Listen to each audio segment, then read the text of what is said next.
Yo! So, let's talk about something positive. Or it could be positive. You know, your inner voice, your guide. Not everybody has this phenomenon, but many do.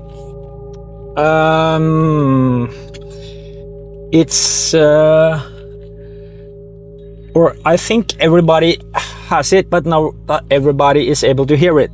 Some people just go about their days without acknowledging that there is an inner voice. And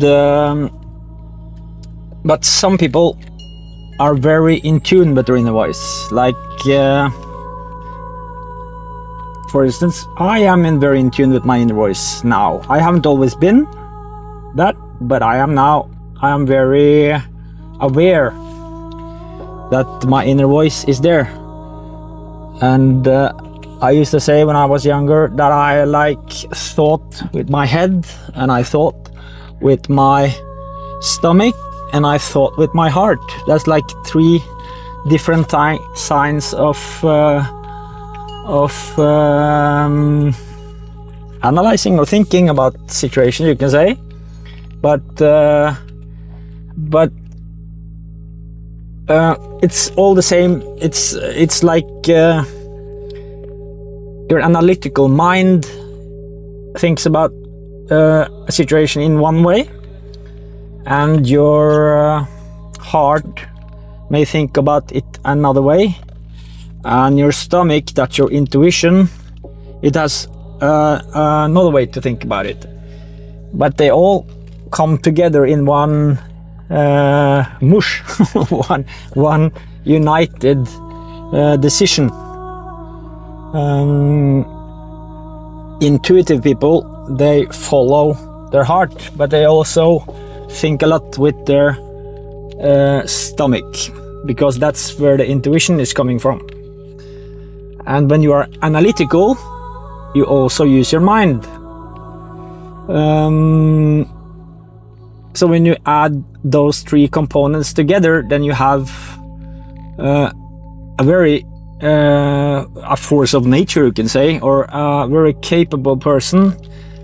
If that person is not in every instance, but a person that is at least capable of being a formidable force, because they are very in tune with different sides of the soul, and different sides of their ego, and different sides of their mind. And I like, to be analytical before I make up my mind in situations. I like to weigh both sides. Sometimes I take a long time to do it. But it's just that I'm an analytical person. So that's hard to, sometimes it's hard to make a final decision. But when I'm in my flow state, when I am when I have got rid of, after I meditate, or after I train, or after I have done something that gives me my dopamine and gets rid of my daily anxiety, I call it flow state. It's flow state. Then I'm very quick to jump to or make my decisions. It's the way I think about it is, if you are a grown person and you do your own thinking, then you should be in tune with your inner voice. But again, not everybody has it or hears it. I think everybody has it, like I said, but not everybody hears it. Some people just act without thinking, and they follow act right away with no thinking. But your inner voice is a very powerful thing, because from my point of view, it's where I get when you are in tune with, like, if you believe in that stuff, which I do, and you are in tune with your other dimensions, you are in tune with other realms, you are in tune with, some call it just God, the great architect, all this, then you are very aware of your inner voice. I see that it's the same thing. And but for some people, you can get, like, again, I'm not a psychologist, this is just me thinking. When you get people that are mentally ill, like they have split personalities, or they hear the voices. In some instances, I would just say that they are not aware that their inner voice is guiding them. But again, not a psychologist, but I'm sure there are instances where people are just plain crazy. I know there are, because I'm being followed by a crazy person. So your inner voice, the inner voice can cause chaos for these people that are not aware of what's going on. And for some people, when they start to be self-aware, when they start to be aware of that there is an inner voice, or there is a voice, then this might cause a lot of confusion. If you suddenly would hear, like, a voice out of the blue that you haven't heard before, that's talking to you, and there's no one there, wow, that could be confusing. That could cause breakdowns, that could cause a lot of issues. So if you start to, I don't know, get in tune with that ability as a younger person, then it would be a safer thing, or safer, that would be a better thing, you could say. But again, if this is something that just comes when you are when you are out of the blue, you have never experienced this, and suddenly there is a voice. You have, like, two aspects. You have company in your head, you can say. It can cause confusion, it can cause psychotic breaks, it can cause people to have traumas, it can cause it can cause anxiety, it can do a lot of harm. So this is a psychology aspect. I think we should talk about more in schools, I think. Just my opinion.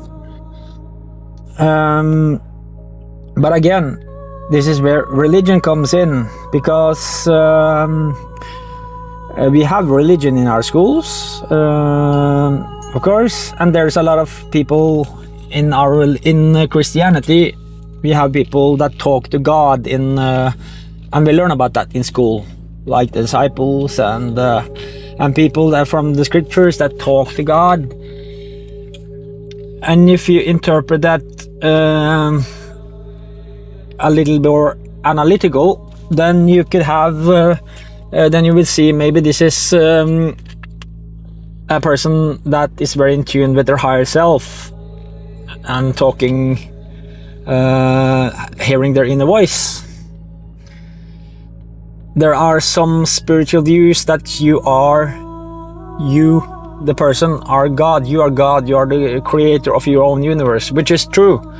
But we are also part of something much bigger, much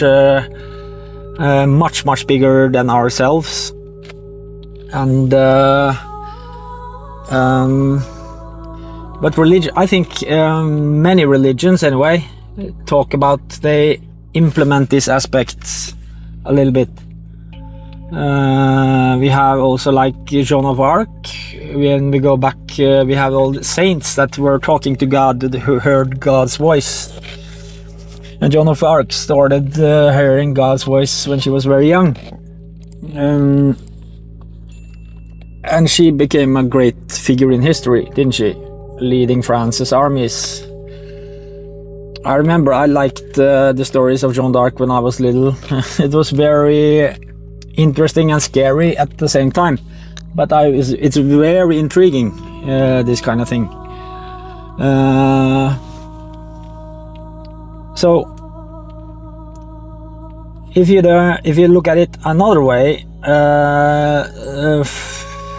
from psychology aspects, people having psychotic breaks and stuff, being schizophrenic and stuff, we didn't have that issue, you know, back in when we were in native cultures. They don't have that, or didn't have that issue.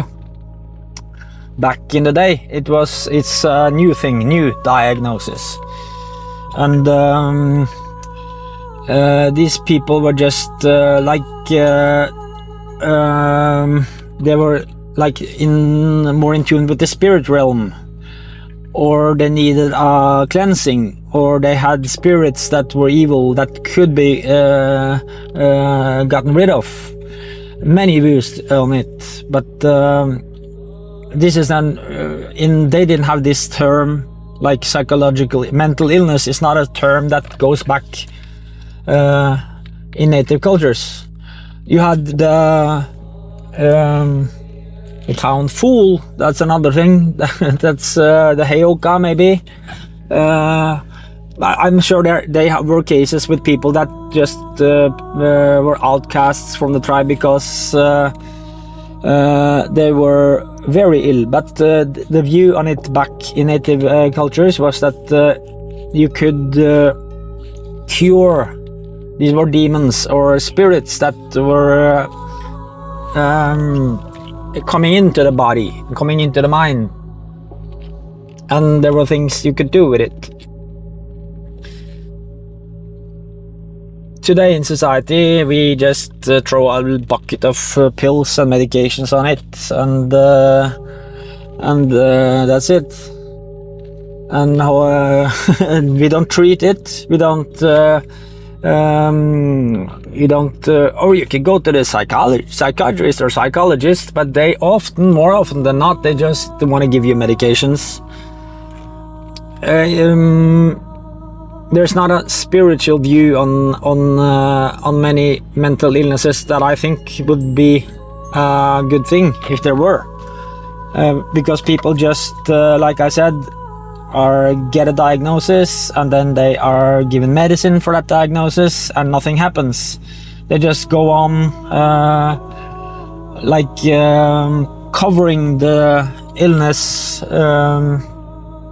with drugs and with medications. This is a very modern thing to do. Of course, there are forces behind this because people are earning money from drugs. The doctors are often, they have, in many cases, they have incentive to recommend one type of medication because sponsorships, or they get money for it, or stocks or something like this, which is crazy in itself, but it's true. You see the opioid crisis in America, where doctors were just throwing opiates on everything, and the whole country, in many states, there is a big problem because they just abuse the medications, abuse the pills, and people die.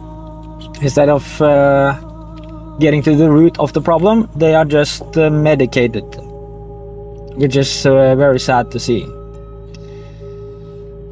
I think more people should be in tune with their own spiritual side and their own inner voice and their own psyche, and then they would maybe be have less problems like mental illness. Just my point of view, and everybody is entitled to a point of view. I'm just rambling a little bit today, so yeah, I'll cut the video and we can talk more about this another day. And hit the like, subscribe, comment, share the video, and comment in the comment section. What do you think about your inner voice? Are you aware that you have an inner voice? What do you think about your own thinking? See you in the next video. Peace.